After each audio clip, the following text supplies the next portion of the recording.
You're listening to Sunshine's Table Talk with me, Leah, and I have the utmost pleasure of talking to Rabia Siddique, who joins me on the phone right now. Welcome to Sunshine's Table Talk, Rabia. Lovely to be with you, Leah. It's so wonderful to have you join us on this International Women's Day week. I don't know if you can join those two words together, but we're doing it. We're making it a week-long thing. You're such an incredible and accomplished woman. I feel like it wouldn't have done us justice to not have you on the show this week. And my Oh, producer thank was you. just so excited because you're a real inspiration. Oh, thank you. That's very humbling, and happy International Women's Day week, as you Yes, put it, yes. to you and all the listeners as well. It's very wonderful. It's funny because I think even though the women part is good, I also just want it to be International Person Day because depending on Yeah. where you are in your life and how you identify. But I guess I wanted to start and share with the listeners first of all your background. So you're an Australian criminal and human rights lawyer. You're a retired British Army officer. You're an author, professional speaker, and hostage survivor. You hmm also in 2008 successfully sued the UK Ministry of Defence for discrimination, hmm and you won that case as well, which is pretty incredible. So there's a lot of information I'd love to get through with you. But I guess first Yes. to start, tell me about your story of being deployed in Iraq after September 11. What was that sort of time of your life like, and I guess what was that like in a traditionally man's world or man's environment? Yeah, I guess it was life changing. So, Yeah, joining the British Army was not part of the grand plan to begin with. sure. I qualified as a lawyer here in WA, and my dream was to eventually work as a humanitarian lawyer. So, to represent and advocate for people that had suffered the most abhorrent human rights abuses, but people that lived in parts of the world where I guess you could say that justice and equality were foreign concepts. Yeah, well, I left Australia in the late 1990s, headed to the UK in the hope of realising this sort of career dream. mm, And that's what eventually led me to apply for and be accepted into the British Army as a legal officer. great. Okay. So, as you said, it was a life changing time for so many people for Mm. all the wrong reasons. I eventually commissioned as a captain the week of 9/11, as it so happened, Oh, and of wow. course, the whole world changed after 9/11. Yes. I was deployed to Iraq in 2005, where I spent most of the year, and my job as a legal officer was to provide international and military legal support to the Allied forces Yep. and also to work closely with the Iraqis to help them re-establish law and order in their country. Mm. So it was in both of those roles that I unexpectedly became involved in a hostage crisis Yeah, that wow. resulted from two of my colleagues, British Special Forces soldiers, who were illegally kidnapped and detained and taken to it was officially a police station, but it was actually a terrorist headquarters for the Iranian-backed terrorist group at the time Wow, that had okay. completely infiltrated the police. Yeah. So it was scary. It was a life and death situation. Yeah. And it wasn't something that I was trained or prepared to be involved in, but a colleague of mine of the same rank as me, so by now I'm a major, Yeah. a colleague of mine was sent in. He did have training in this area, Mm. but unfortunately the Iraqi representative that was also in control of the situation at the time wouldn't get into a dialogue with him and specifically asked for me as he trusted me. Wow. And so I was ordered in by our commander to go and lead what then became hostage negotiations. Yeah. And for a while that went okay, and then it didn't because the police compound where our guys were being held was stormed by thousands of locals. Oh, wow. Oh, Oh, sorry, that's doggy, my that's dog. okay. No, you're fine. The joys of living and working at home. Everyone can Exactly. relate to that since COVID. Exactly. Exactly. No, Um, you're fine. so a crowd of almost 3,000 stormed the compound, Wow. and they set fire to the soldiers that were sent to keep them under control, who were my friends and colleagues. Wow. And that's when everything turned pear-shaped. We all then became hostages, Mm. and we were joined by four other special forces soldiers that had tried to sneak in to get us free, but they were caught and thrown into a cell with us. And so for the next 8.5 hours in front of my male colleagues, I was humiliated and degraded and tortured. Oh my God. But miraculously, at the 8.5 hour point, we were all rescued by the Americans and the Brits. Yeah, wow. And that should have been the end of it. Yeah. But it was the beginning of, as you've referred to, what became a huge battle for me, an even bigger battle. The military, my colleagues, my bosses, recognised and acknowledged the role that my male colleagues had played and what they had been through, but completely wrote me out of the event. I didn't receive any counselling like my male colleagues. I didn't receive any acknowledgement, any recognition, any support. And eventually my male colleagues were decorated, or one particular, James, the chap that was sent in just before me. Yeah. He was decorated by the Queen, and at the same time I received a written order never to speak of the role that I had performed that day or what I had been through. We called it a gag order in the military. Yeah, wow. That's and I knew that was wrong. It was unjust. Oh, absolutely. And we have to take a quick break, but we're going to continue the conversation with Rabia, so don't go anywhere. We'll be right back after this. I am joined by Rabia Siddique, and we have been chatting about her background and experience in the British Army and being deployed and captured as in a very stressful situation in Iraq. And I can't. The fact that you were just talking about before, Rabia, about not having that recognition of your experience, I feel like takes it. I don't know what. It would take away so much of the. It's a little bit like gaslighting in a way, isn't it? Well, it is gaslighting because it's... It is. And I think, the recognition was secondary. For me, it was more the acknowledgement of what I'd been through. Sure. Being tortured for over 8 hours. Yeah. And getting the support, getting the counselling that all my male colleagues who went through this with me, well, not as bad, but went through it with me, received that support, which is absolutely crucial to start the healing process when you've been through something so traumatic. And the fact that I wasn't even afforded that really did end up having a detrimental effect on my well-being. Yeah. Why do you think that it wasn't recognised initially? Is there something within the the way that the justice system works at the time that didn't, because of your role? Or well, yeah, good question. I laboured under the assumption for years until my case went to court, because I was eventually forced to sue the British Armed Forces and the government for discrimination, because all other avenues of trying to right this wrong were exhausted. And so that's what I was forced to do in the end. Yeah. And it wasn't until after I was successful in winning my case that I found out that actually it wasn't a military order to write me out and to order my silence, which I thought for a while. It was actually a political decision.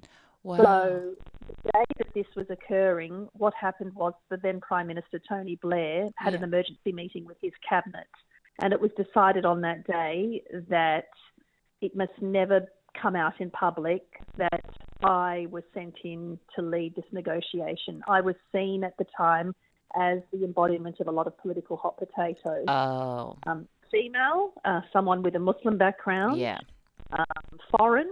Yeah. So at a time when Tony Blair was under a lot of heat for why we were still in Iraq, Islamophobia was growing, and there was a hot debate around the role of women on the front line and as first responders. So it was seen as being a political embarrassment that I had been not only involved, but I had been ordered to lead this negotiation, this operation. So yes, as with many things, it came down to politics. Isn't that awful? And it always breaks my heart a bit, because I think surely, even in this day and age, like obviously this was some time ago now, but still today we're still unfortunately having that situation, like with the Grace Tame sort of situation, where things become politicized when it's somebody's life. Like you can't. Yes, absolutely. It's people become dehumanized. Exactly. And as you said, things get politicized. But we're talking during International Women's Day, and for me, the biggest lesson out of all of that was the importance, the absolute crucial need for diversity around decision-making tables at the highest level. And, the cabinets that met on that day in an emergency was a political cabinet of middle-class, middle-aged white men. Yes. And I can't help but think that had there been some diversity around that political table, that perhaps a different decision might have been made. Yeah, absolutely. I think you're probably right with that.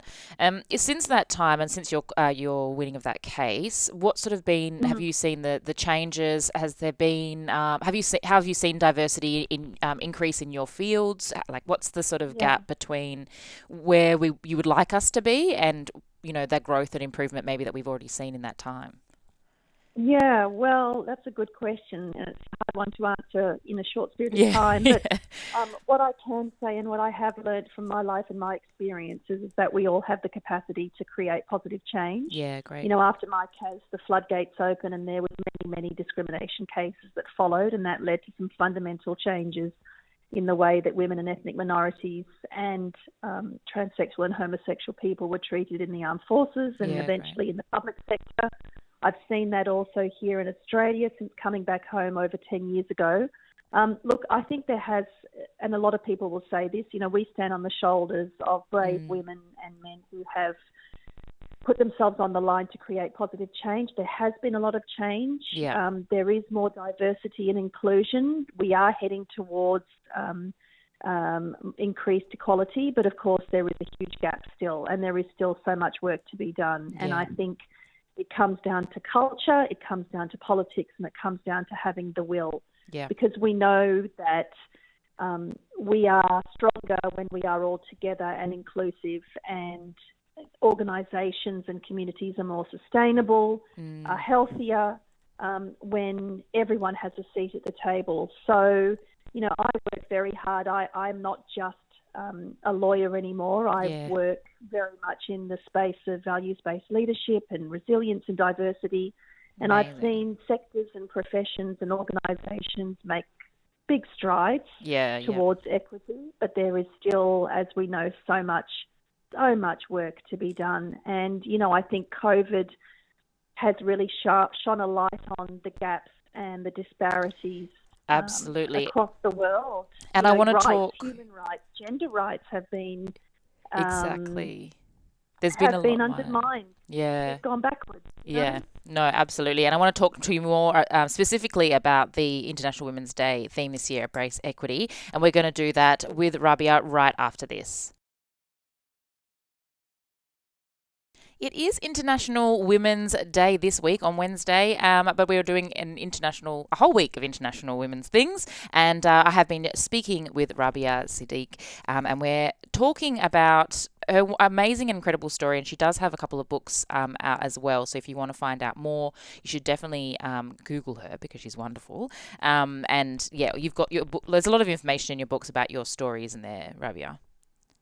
There is, yes. So Equal Justice, My Journey as a Woman, a Soldier and a Muslim is, I guess, the biography. Yes. Where I go into the story and what I've learnt from my life and the battle that I had to wage against the British government. So, Okay, great. I guess it's a story of lessons learned and hopefully lessons shared. Yeah, absolutely. And I suppose as well, the theme this day with International Women's Day is Embrace Equity. And we were just starting to talk about equality and equity and sort of how far we've got to go, but then obviously how we have made strides towards equity. But I'd love to hear more of your thoughts about, because obviously there's been a push for equality, but then the theme of International Women's Day is the equity. And when you look into the difference between the two, equity is what we need rather than equality, because equality looks just, but it's not necessarily. Can you tell me more about your thoughts on it? Yeah, and there is this, we talk about equality a lot, but actually equity is what's needed. And the way that I would simply define or differentiate equality and equity is when we give everyone the same, whereas equity is when we give everyone the opportunities and the help that they need. Yeah. So then people can be on an equal footing. And I think equity is really what we're striving towards, so that men, women, boys, girls, non-binary people of all cultures and abilities and backgrounds can have the same opportunities and the same assistance.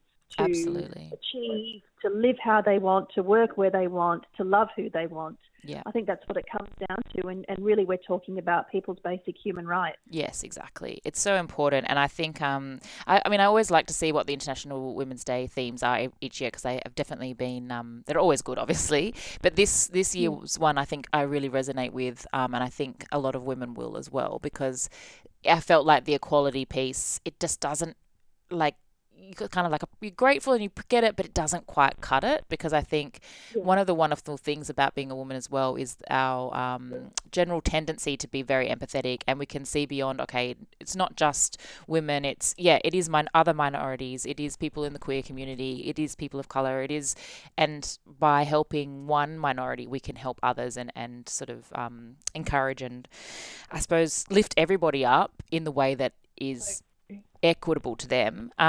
But what would So your true. to sort of wrap us all up because I think we could have chats about this for a long time, and unfortunately we both have limited time, which is a shame. We'll have to hopefully maybe get you on again and have more conversations around these sorts of topics. But I'd love to know what sort of is your parting advice or encouragement to women who are listening today, or anyone that might be in a marginalised group that that to deal with anything that's really tough. Like obviously you've been through some incredible things, but just any sort of encouragement that you'd like to leave us with.